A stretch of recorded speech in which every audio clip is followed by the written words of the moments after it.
시청자 여러분 안녕하십니까? 뉴스의 조수빈입니다. 북한이 오늘 또 동해상으로 탄도미사일을 쏘아 올렸습니다. 이번에는 새벽 2시가 되기 직전 말 그대로 심야에 감행한 도발이었습니다. 문재인 대통령께서 새벽잠을 설치지 않도록 하겠다.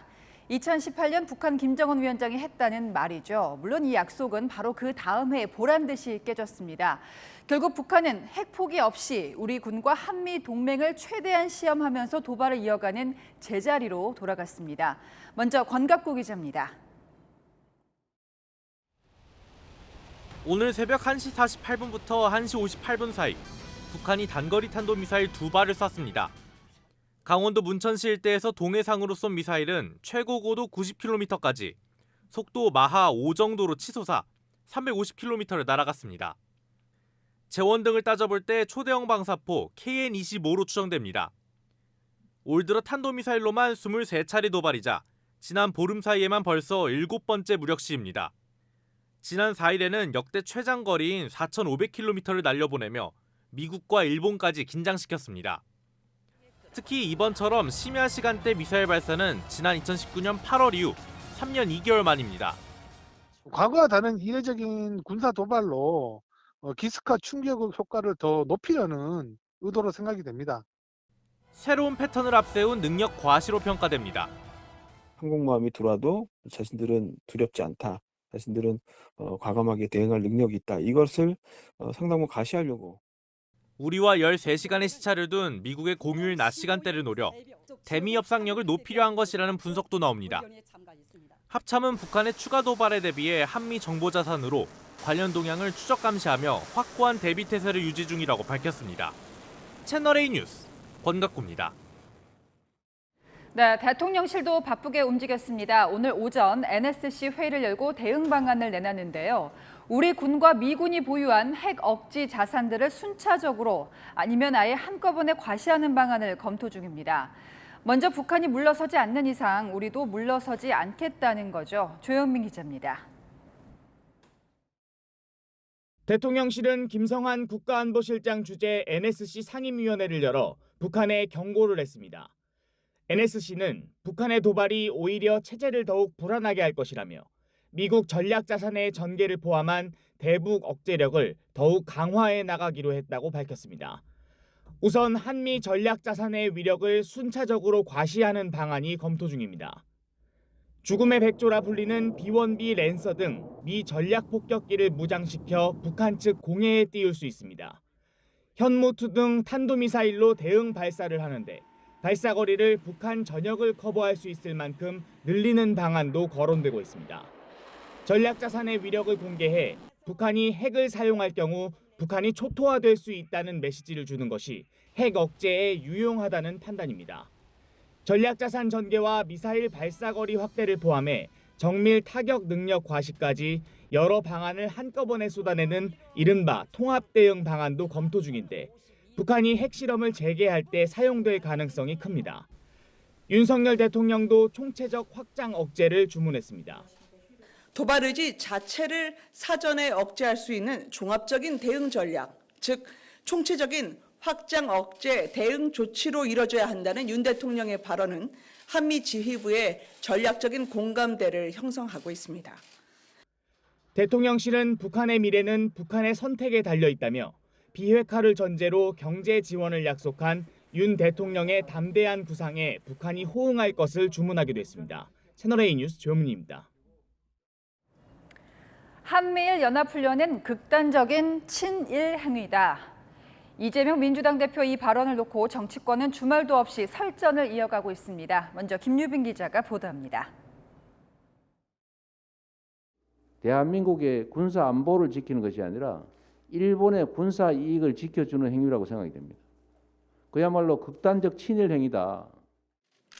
한미일 연합훈련을 친일 행위라고 비판한 이재명 민주당 대표의 발언에 대해 국민의힘이 총공세에 나섰습니다. 이재명 대표가 철진한 친일몰이를 하면 할수록 국민들께 자신의 극단적 무지만 드러낼 뿐입니다. 정진석 국민의힘 비상대책위원장은 죽창가의 변주곡이자 반미투쟁으로 가는 전주곡이라고 지적했습니다. 김기현 의원은 딱 이심정심, 이 대표의 마음이 곧 김정은의 마음이라고 비판했습니다. 그러면서 한미일 군사연합훈련은 2017년 문재인 정부 때도 했다고 역공을 폈습니다. 민주당은 문재인 정부 때 연합훈련은 동해에서 하지 않았다며 국민의힘의 친일 본색만 드러날 뿐이라고 맞섰습니다. 멀리 하와이나 일본 요코스카 서남방이었고 한반도 주변이라 하더라도 제주도 남쪽 먼 바다였습니다. 노무현 정부 때 한일 해경 간 합동훈련을 했다는 국민의힘 주장에는 실종자 구조를 위한 경찰 훈련을 군사훈련에 비교했다고 비판했습니다. 문재인 전 대통령은 최근 SNS에 독일계 미국인 저자가 나치의 만행을 반성하는 내용의 나는 독일인입니다라는 책을 소개했습니다. 우리에게도 청산하지 못한 역사의 상처가 많아 더 공감하며 많은 생각을 하게 된다고 적었는데 정치권 안팎에서는 친일행위 비판에 힘을 실어준 게 아니냐는 해석도 나옵니다. 채널A 뉴스 김유빈입니다. 자, 이재명 민주당 대표는 이번 연합훈련에 일본이 참여한 점, 또 자위대를 독도 근방에 투입시켰다는 점을 친일의 근거로 설명했습니다.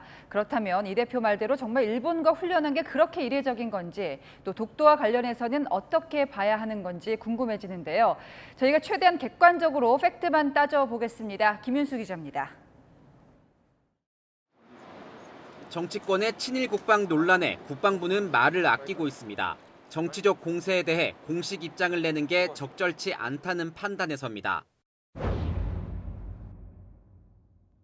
한미일 3국 해군의 경우 인도적 차원의 수색 구조 훈련을 2017년 10월까지 수시로 실시해왔습니다.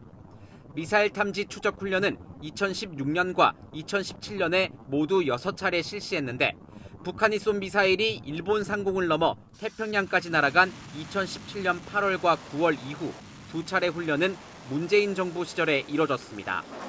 특히 2017년 10월엔 송영무 당시 국방부 장관이 미일 국방수장과 만나 미사일 탐지 훈련의 지속적인 실시를 합의하기도 했습니다. 한일 해군 함정이 같은 수역에 모인 것은 아니고 한국과 일본 해역에서 각자 미사일을 탐지 추적하는 형식이었습니다.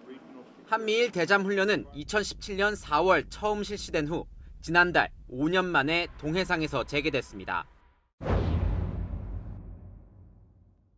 우리 군은 이번 훈련이 독도 인근이 아니라 멀리 떨어진 공해상에서 이뤄졌다고 설명합니다.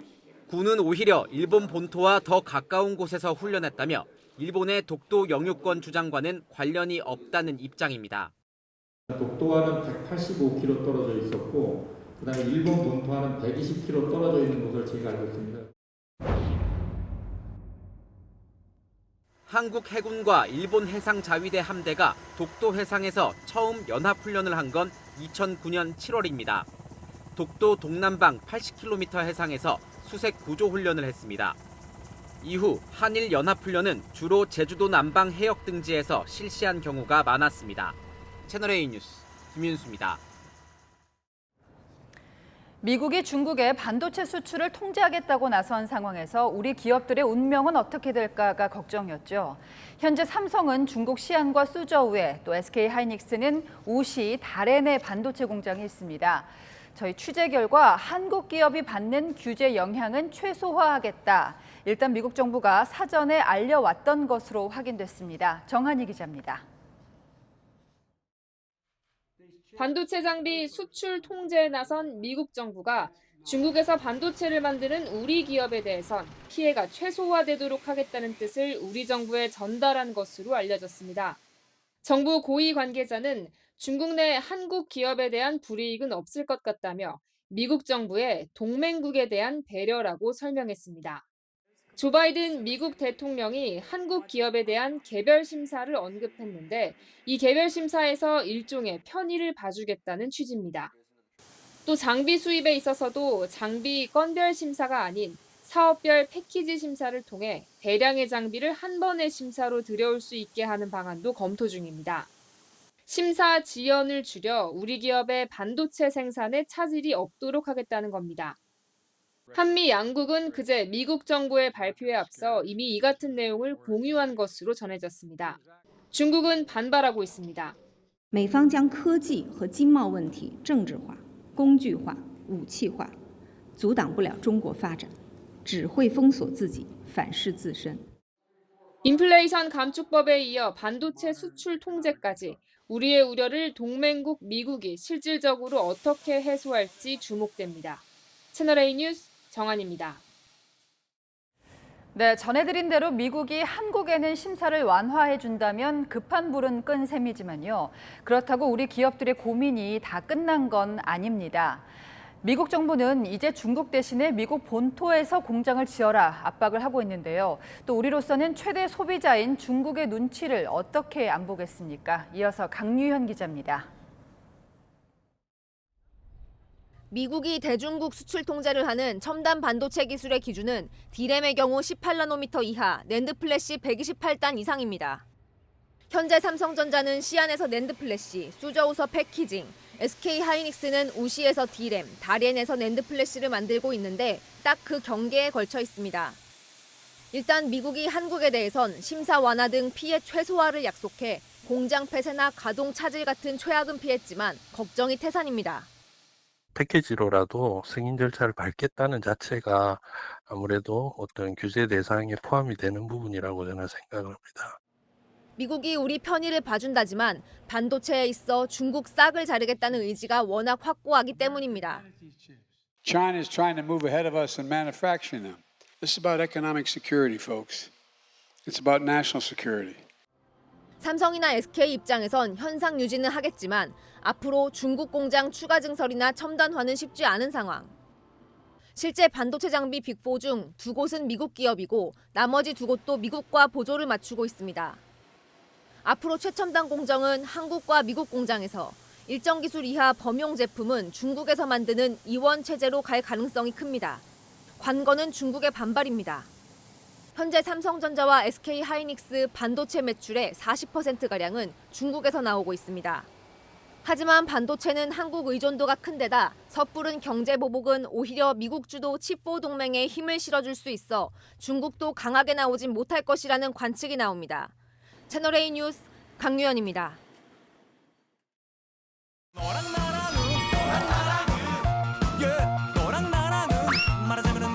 여랑야랑 정치부 최수연 기자 함께하겠습니다. 첫 번째 주제는요. 한동훈 법무부 장관인데요. 한동훈의 스피치. 한동훈 장관 이야기죠? 네, 한동훈 법무부 장관의 다룬 책이 출판을 앞두고 있습니다. 제목이 한동훈 스피치인데요. 예. 한 출판사가 어제 한 장관의 어록을 책으로 출판하겠다며 오는 15일 사전 모금을 시작하겠다고 밝혔습니다. 네, 지금 한 장관이 취임한 지가 5개월도 안 됐는데 벌써부터 유명 정치인들처럼 어록집이 나오네요.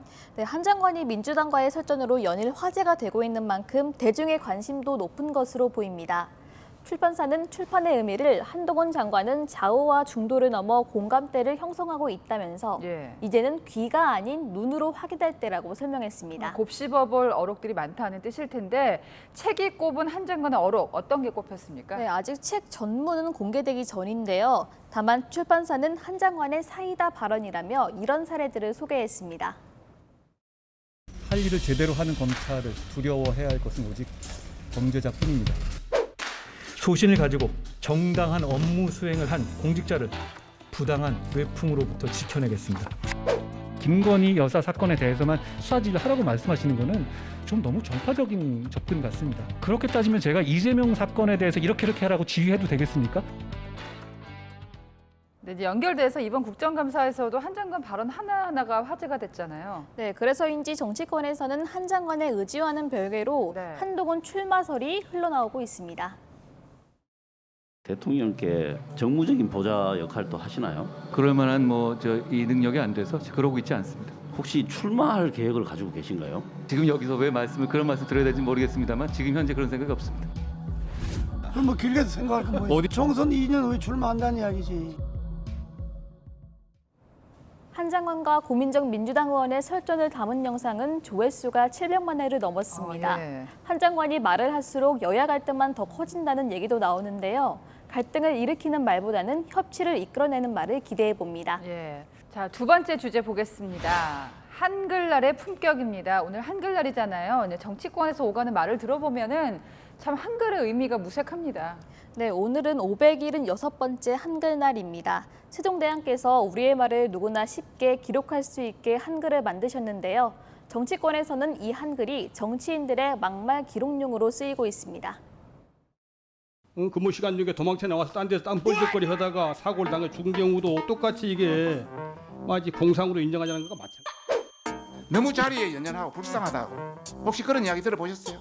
소신이 없고 비굴하다고 나는 직접 들었는데 혹시 못 들어보셨어요?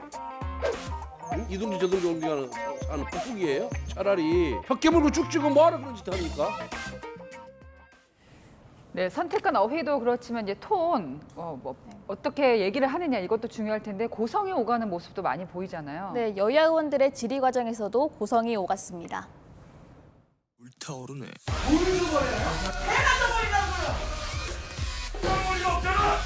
누가 저 벌정들아 그래요 지금? 어디다가 이 사람이라니?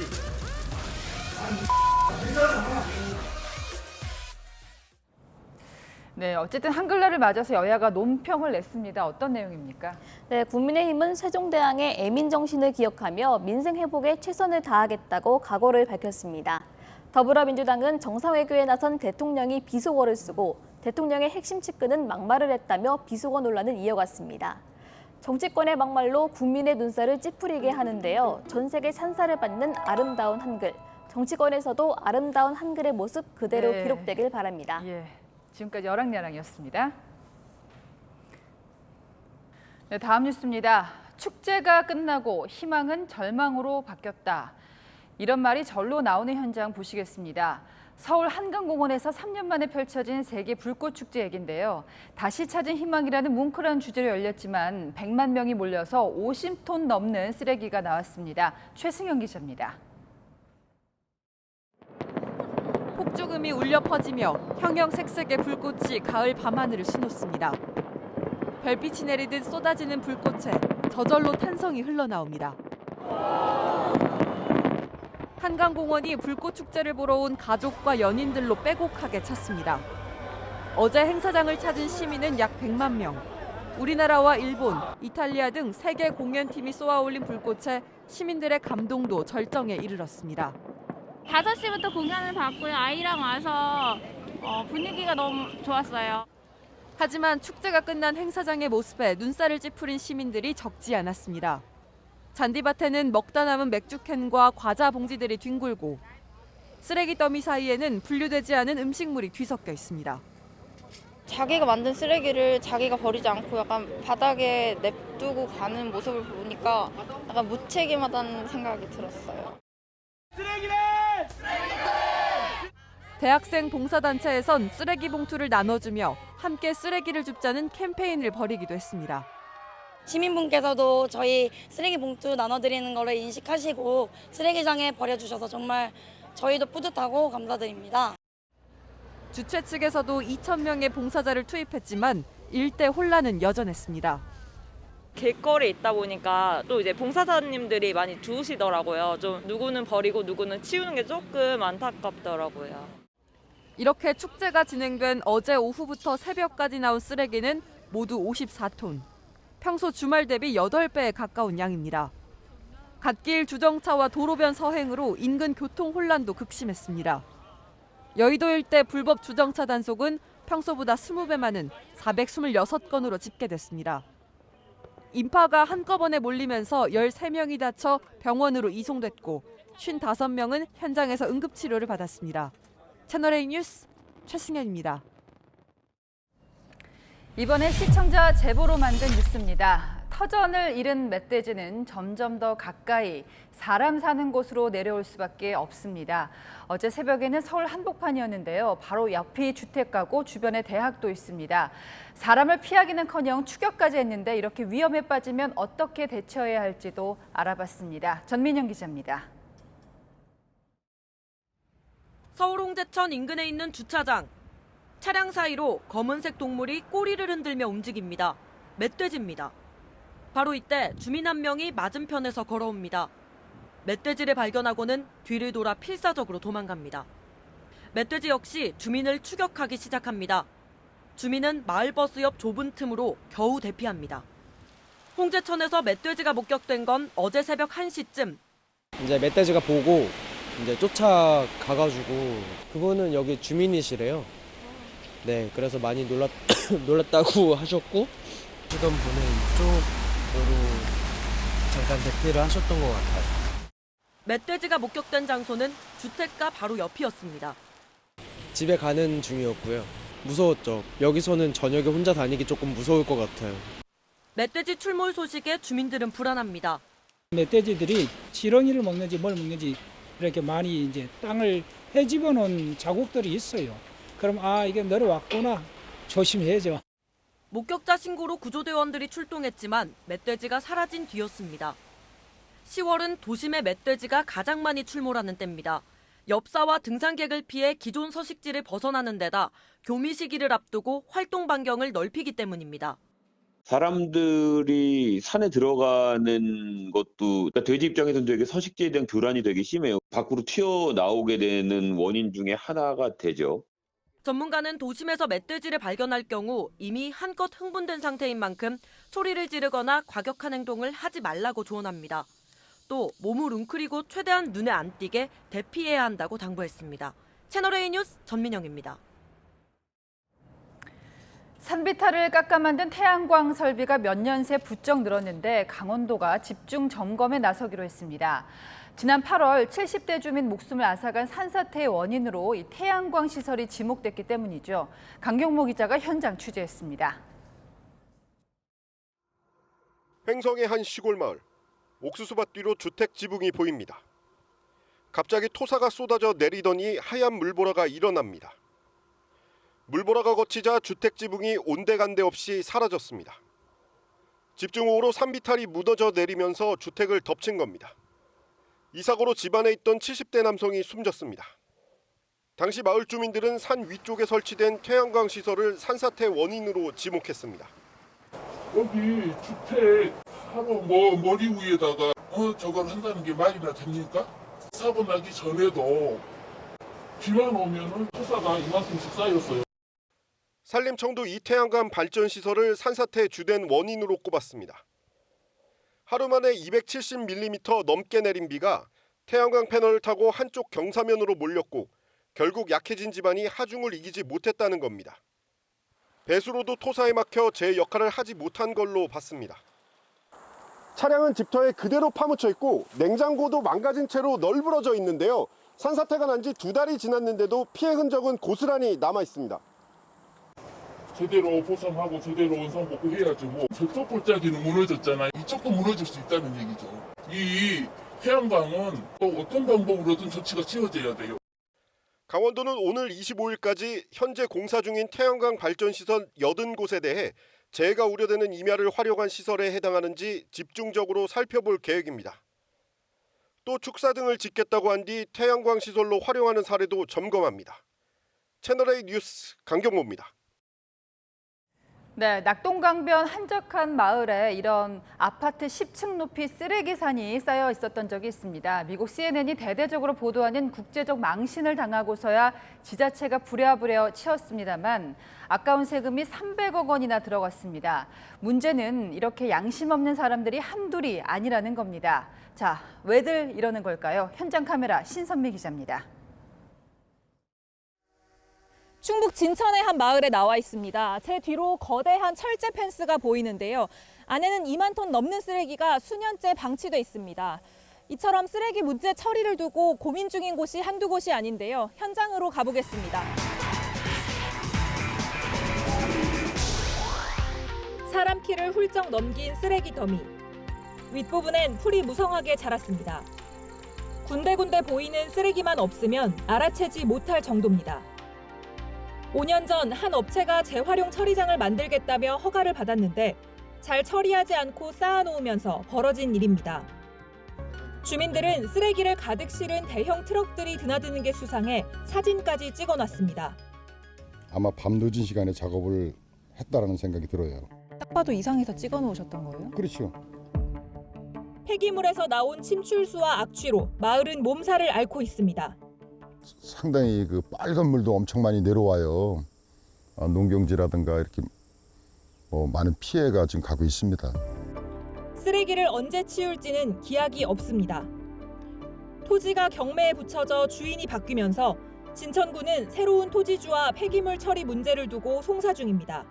그런 폐기물을 다 묶어서 치우고 그거를 싸게 산 사람들은 뭐 그냥 앉은 자리에서 그냥 하는 얘기인데, 의심은 저희가 이제 퇴소를 했어요. 저희가 법무부 쪽에다가 항소 의견을 저희가 제출을 해서.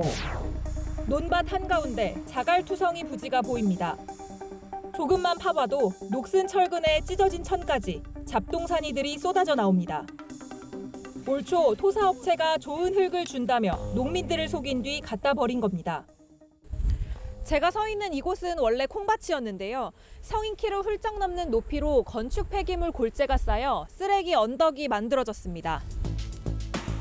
주민들은 성토를 하는 줄로만 알았습니다. 덤프 트럭이 가서 흙을 붓니까 망고에 깊으니까 메꾸는구나. 나 그렇게만 알고 있지 뭐. 현행법상 폐기물을 무단 투기한 게 드러나면 배출업자와 운반업자 등이 처리 책임을 맡도록 돼 있습니다. 땅 주인도 책임에서 자유로울 수 없습니다. 지자체가 먼저 치우고 나중에 구상권을 청구할 수 있지만 업자들이 재산을 숨기거나 바지 사장을 내세우다 보니 추적이 쉽지 않습니다. 지자체가 이렇게 최근 3년간 불법 폐기물을 처리하는데 세금 744억 원이 쓰였습니다. 폐기물을 불법 처리하면 7년 이하 징역 또는 7천만 원 이하 벌금에 처하도록 돼 있습니다. 쓰레기 불법 투기가 근절되지 않는 건 비용 문제 때문입니다. 톤당 수십만 원 넘는 처리 비용이 들다 보니 차라리 벌금을 내는 게 더 낫다는 생각을 한다는 겁니다. 톤당 처리 비용이 한 30만 원씩 이렇게 가잖아요. 시장 여건에 비하면 훨씬 싼 거죠. 법적인 규제가 굉장히 강화되어야 된다. 서로에게 미루고 몰래 투기하는 비양심이 판치는 사이 산과들이 쓰레기로 몸살을 앓고 있습니다. 현장 카메라 신선미입니다. 오늘 갑자기 쌀쌀해졌습니다. 어린아이들이 있는 가정에서는 독감에 걸리지 않도록 유의하셔야 합니다. 코로나가 극성일 동안 그래도 독감은 사라졌다 했더니요. 이제 방역을 풀자마자 독감 면역이 없는 아이들이 더 많이 걸리고 있습니다. 김의태 기자입니다. 엄마 아빠 손을 잡은 아이들이 진료 접수를 기다립니다. 진료가 시작되자 참았던 울음을 터뜨립니다.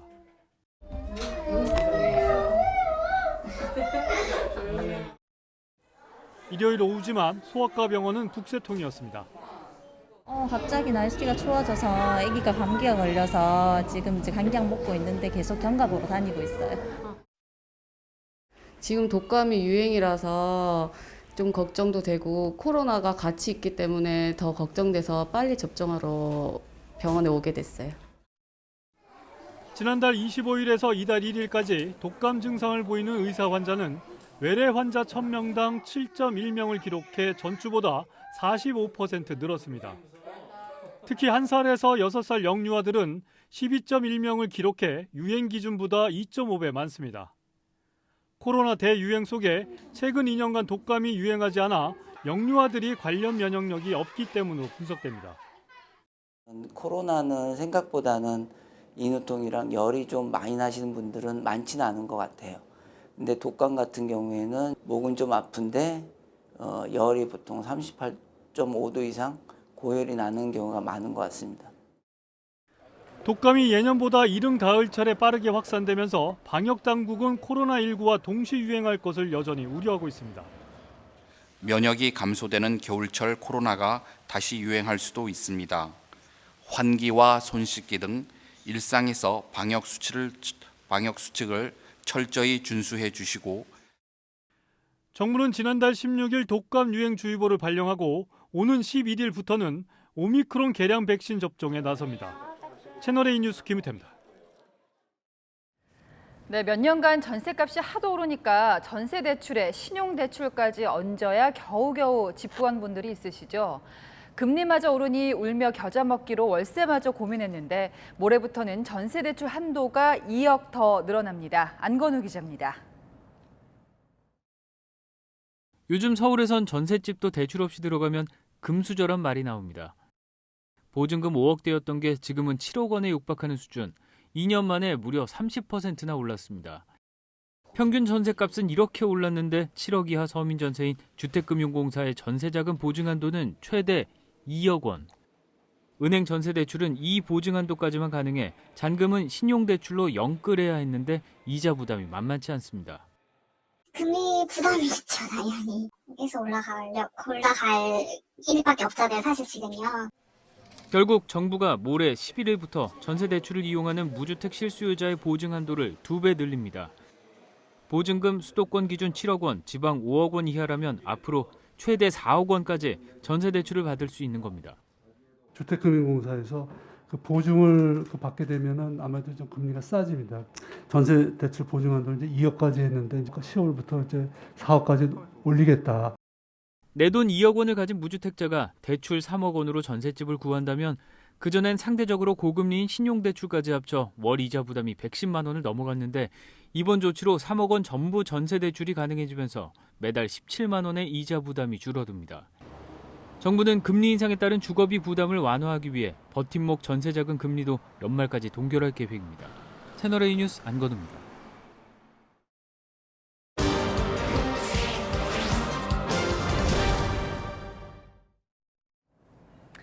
오늘도 북한 뉴스 길게 전해드렸지만 전쟁 위기감을 안고 사는 게 우리만은 아닙니다. 특히 최근엔 미국이 쥐어온 절대 패권이 약해졌다는 인식이 팽배하면서 스스로를 지켜야 한다, 방위비를 늘리는 나라들이 많은데요. 자, 바로 여기에 딜레마가 있습니다. 서로가 군사력을 키울수록 안전해지는 게 아니라 더 불안해져서 무한 경쟁에 빠져든다는 겁니다. 세계를 보다 김성규 기자입니다. 출근 시간대 수도 도쿄에 울려 퍼진 경보음. 신칸센 열차까지 멈춰 세울 만큼 5년 만에 일본 열도 상공을 관통한 북한 미사일은 큰 충격이었습니다. 怖いなって思いました。技術が向上してるってことは日々研究してるってことだと思うんで 일본 정부는 이를 빌미로 방위비 증액 논의를 가속화시켰습니다. 현재 GDP 대비 1%인 약 52조 원의 방위비를 매년 10조 원씩 늘려 5년 뒤 GDP의 2%인 100조 원대로 늘리겠다는 겁니다. 한 걸음 더 나아가 대중국 방어 목적이라며 장사정 미사일 1000발 배치까지 검토 중입니다. 私からは日本の防衛力を抜本的に強化し、その裏付けとなる防衛費の相当な増額を確保する決意を表明し 대만도 중국의 위협을 방어하기 위해 내년 방위비를 역대 최대치인 우리 돈 약 26조 원으로 책정했고 전쟁을 대비한다며 주요 전략물자 비축에 나섰습니다. So for the export control, not to our product cannot be used in the Chinese military. So those measures we will implement very firm. 러시아의 우크라이나 침공은 유럽 정상들의 경각심을 불러일으켰습니다. 올라프 숄츠 독일 총리는 GDP의 1%대였던 국방비를 2%로 끌어올리겠다고 발표했고 우크라이나 지원에 발벗고 나선 폴란드는 1년 국방 예산보다 많은 돈을 한국산 무기 구매에 쓰기로 했습니다. 트러스 영국 신임 총리도 당선 후 바이든 미국 대통령과의 첫 정상회담부터 국방비 증액 얘기를 꺼냈습니다. As autocracies seek to cement and increase their assertiveness around the world. And that is why we're stepping up. In terms of our defense spending, we're going to be moving to 3% of GDP. 20년 전 1조 달러 초반이었던 세계 군비는 지난해 처음으로 2조 달러를 넘었습니다. 세계 군비의 40%를 차지하는 미국은 압도적 1위지만 27년 연속 방위비를 늘리고 있는 중국이 그 뒤를 추격하고 있습니다. 전문가들은 안보를 강화할수록 오히려 더 불안해지는 안보 딜레마를 지적합니다. 엄청나게 강력한 무기들을 다 짊어지면서도 그것이 안전을 못 느끼고 러시아나 중국이 현상 변경을 원하는 국가들이라는 점들이 이제 또 국제 질서를 더욱 불안정하게 만들고 있지 않나 싶습니다. 미 핵추진 항공모함을 겨냥해 북한이 탄도미사일을 날리고 중국과 러시아가 도발을 일삼는 등 미국의 패권이 흔들리는 가운데 군비 경쟁의 끝이 전쟁이 되지 않을지 세계 안보가 점점 불안해지고 있습니다. 채널A 뉴스 김성규입니다. 오늘은 576도를 맞은 한글날이었습니다. 서울 광화문에서 열린 특별한 한국어 교실을 소개해 드릴 텐데요. 외국인들한테 왜 한국어를 배우냐고 물어봤습니다. 단연 드라마를 많이들 꼽더군요. 권솔 기자입니다. 3년 전 고려대학교 언어학과에 입학한 22살 올가. 고향 러시아를 떠나 한국에 온 건 우연히 접한 한국 드라마를 자막 없이 보고 싶어서였습니다. 저는 드라마를 좋아하고 그리고 한국 문화를 정말 좋아해서 한국어가 자체 너무 아름다운 언어이기 때문에 그래서 계속 열심히 배우고 있습니다. 별에서 온 그대 제일 좋아하는 드라마입니다. 김소연 팬이에요. 인도 뉴델리 세종학당에서 2년간 한국어를 공부했다는 23살 바니 고엘. 특기를 살려 주 인도 한국대사관에서도 근무했습니다. 응답하라 88요. 너무 재미있었고 80대는 태어나지 않았는데 그래도 공감할 수 있다는 거 너무 신기했고 즐거웠어요. 한국어는 미래를 위한 투자이기도 합니다. 여기서 그 일은 계속 할 수도 있고 한국 기업에서 취직하고 싶어요. 각자의 이유로 애정을 갖게 된 한국어. 고운 한복에 댕기머리를 들이오고 경복궁을 걸어다니는 마음은 설레기만 합니다. 아리랑 노래를 배울 땐 실수를 해도 즐겁습니다.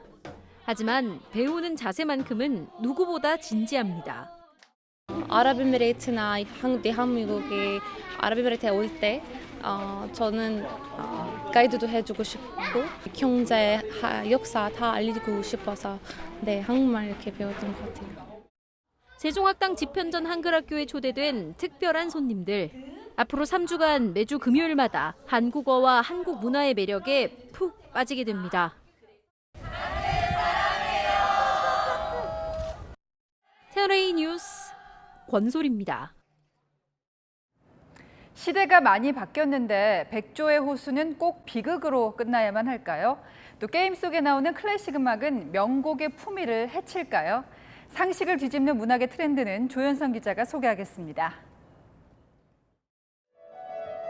가녀리고 처연한 백조 오데트의 동작이 공격적으로 빨라지더니 요염한 흑조 오딜로 변신해 왕자를 유혹합니다. 오데트 공주와 지크프리트 왕자의 운명을 거스른 사랑 이야기 백조의 호수가 3년 만에 무대에 오릅니다. 이번 공연의 묘미는 원작과는 다른 결말에 있습니다. 국립발레단은 2001년부터 러시아 볼쇼이 발레단의 세계적인 안무가 유리 그리고로비치가 한국 관객들을 위해 만든 특별 버전을 공연해왔습니다.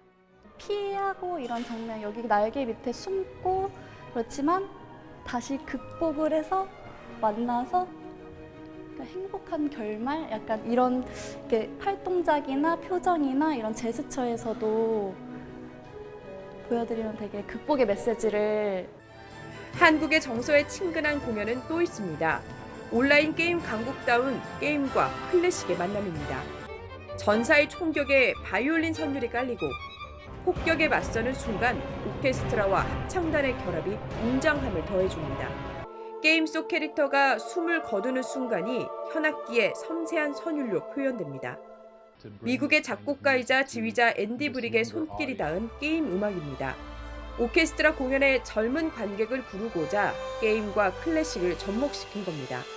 추억의 슈퍼마리오 브라더스 등 다양한 장르의 게임 음악을 직접 작곡하고 녹음에 참여했습니다. 그 결과는 성공적이었습니다. 2020년 워싱턴에서의 초연 당시 전석 매진되기도 했습니다. 코로나를 뚫고 속속 재개하는 공연들이 그 다양성을 더해가고 있습니다. 채널A 뉴스 조현선입니다. 연휴 마지막 날인 내일은 더 따뜻한 외투를 준비하셔야겠습니다. 전국이 오늘보다 더 춥겠고요. 중부엔 비도 계속 내릴 전망입니다. 오늘 아침 서울은 13도에서 시작됐는데 내일은 9도에서 시작됩니다. 전국적으로도 아침 기온이 오늘보다 크게 4도가량 낮겠는데요. 기온이 많이 낮아서 강원 산지엔 비가 눈으로 오는 곳도 있겠습니다. 낮 기온도 뚝 떨어집니다. 오늘 15도까지 올랐던 서울은 내일 11도에 그치는데요. 전국이 15도 안팎에 그치며 한낮에도 쌀쌀하겠습니다. 중부엔 저녁까지도 최대 40mm의 비가 오니까요. 외투와 우산을 모두 챙기시길 바랍니다. 모레부터 맑아지며 다시 포근할 전망입니다. 날씨였습니다. 뉴스에 마칩니다. 시청해주신 여러분 고맙습니다.